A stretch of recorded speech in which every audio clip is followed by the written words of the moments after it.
Saudaraku Ketua Yayasan Advokasi Rakyat Aceh atau YARA, Safarudin SH, kerap menyuarakan keprihatinannya terkait tumpukan sampah di jalan perkantoran dinas menuju kampus Universitas Gajah Putih atau UGP di Kampung Kung, Kecamatan Begasing, Kabupaten Aceh Tengah.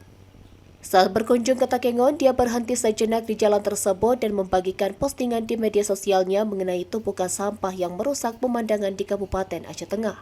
Dilansir oleh tribungai.com pada Kamis 7 Desember 2023, tumpukan sampah hampir menutupi ruas jalan dari perkantoran dinas menuju kampus Universitas Gajah Putih, Aceh Tengah.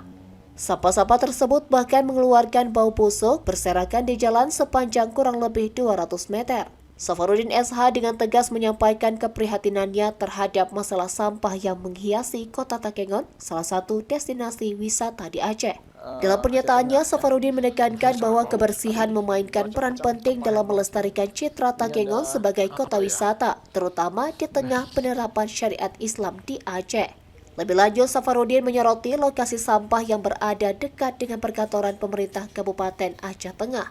Ia menegaskan bahwa pejabat dan aparatus sipil negara yang melintasi kawasan tersebut setiap hari harus menjadi contoh dalam menjaga kebersihan lingkungan. YARA mengajak Dinas Lingkungan Hidup Aceh Tengah untuk mengambil langkah serius dalam mengatasi permasalahan sampah. YARA berharap bahwa dengan langkah-langkah konkret ini, Takengon dapat tetap menjadi destinasi wisata yang bersih dan menarik, sekaligus memperkuat identitas Aceh sebagai daerah yang menjunjung tinggi nilai-nilai syariat Islam.